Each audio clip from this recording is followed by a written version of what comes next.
Good evening all of you.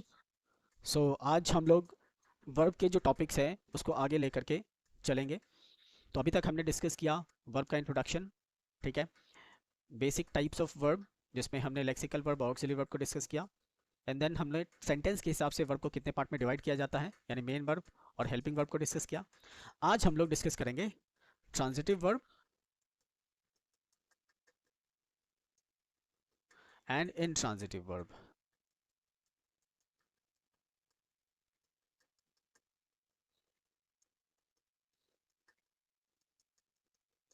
Transitive verb and intransitive verb को हम लोग discuss करेंगे, ठीक है। इसका समझना बहुत ज़रूरी है, क्योंकि जो बेसिक रूल कहता है इंग्लिश ग्रामर का कि पैसिव वॉइस जो ट्रांसफॉर्म होता है एक्टिव से, वो ट्रांजिटिव वर्ब के वाले सेंटेंसेस का ही होता है। That is the basic rule of active and passive voice.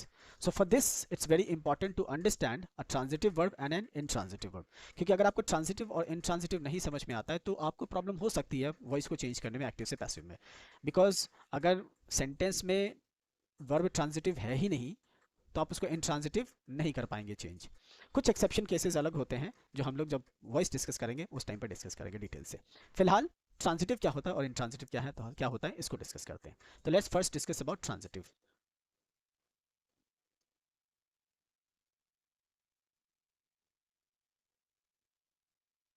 तो ट्रांजिटिव वर्ब को अगर हम डिस्कस करें यहाँ पे, तो क्या होता है, ये बहुत आसान है।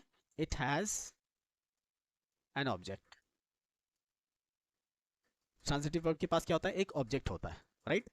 और इन ट्रांजिटिव वर्ब को अगर हम जानना चाहें तो वो क्या है, आई थिंक आप में से मैक्सिमम गेस कर पाए होंगे।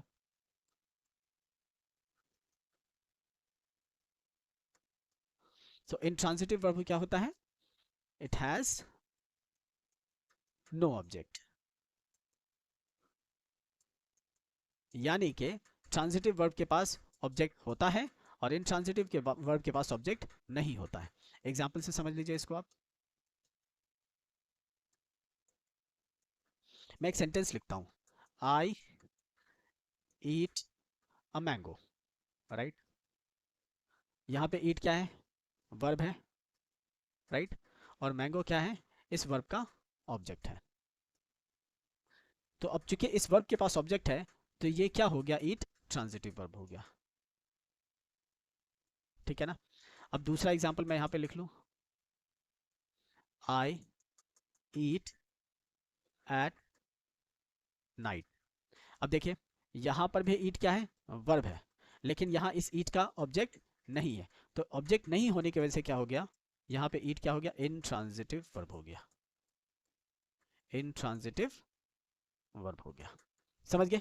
तो अगर वर्ब के पास ऑब्जेक्ट है तो वो वर्ब ट्रांजिटिव हो जाएगा, और अगर वर्ब के पास ऑब्जेक्ट नहीं है तो वो वर्ब क्या हो जाएगा, इनट्रांजिटिव वर्ब हो जाएगा।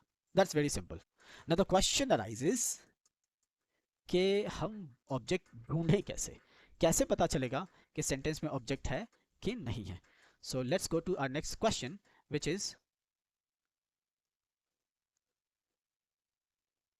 How to find an object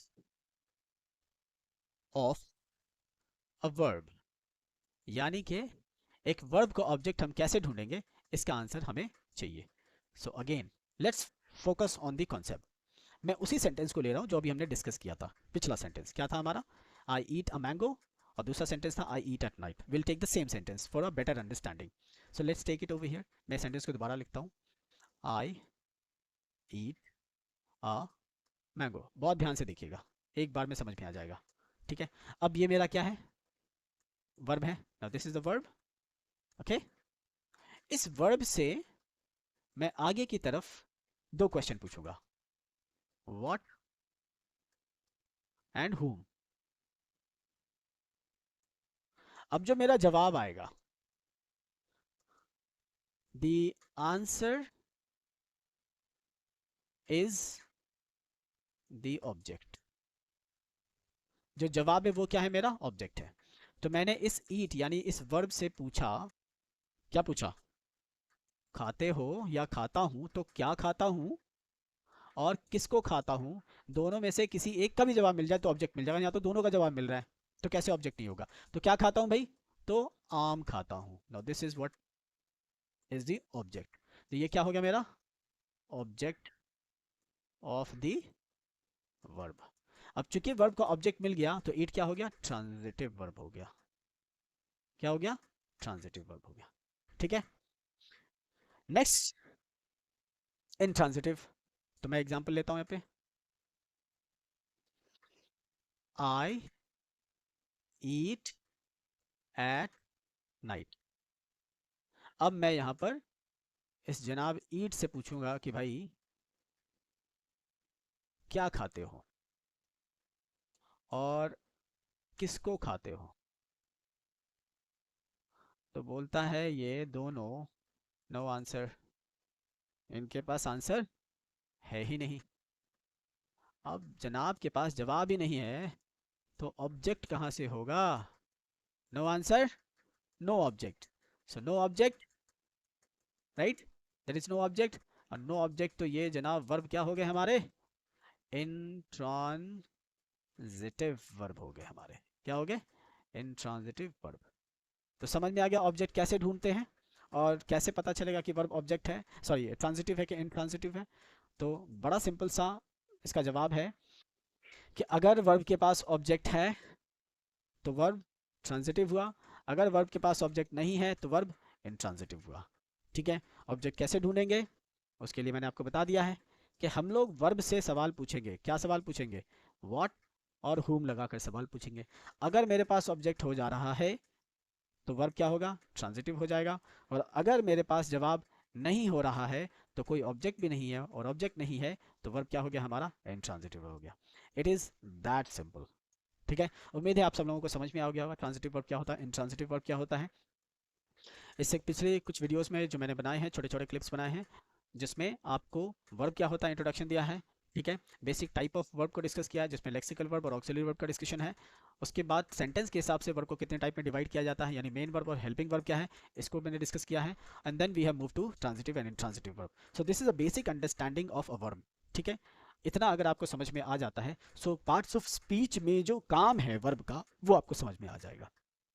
बाकी इन डिटेल हम लोग पार्टिसिपल्स को डिस्कस करेंगे, है ना, फाइनाइट को डिस्कस करेंगे, नॉन फाइनाइट को डिस्कस करेंगे, इन्फिनेटिव डिस्कस करेंगे, बेयर इन्फिनेटिव डिस्कस करेंगे। ये सब अलग अलग कैटेगरीज हो जाएंगे वर्ब्स के, लेकिन वो हम लोग एडवांस ग्रामर के अंदर डिस्कस करेंगे। ये बेसिक अंडरस्टैंडिंग ऑफ ग्रामर है, ये आप क्लियर कर ले। फिर जब हम लोग वर्ब की नई सीरीज स्टार्ट करेंगे एडवांस ग्रामर की तो आप वहाँ पर भी मैं आपको सारी डिटेल्स क्लैरिफिकेशन के साथ एक्सप्लेन कर दूंगा। Till then thank you very much.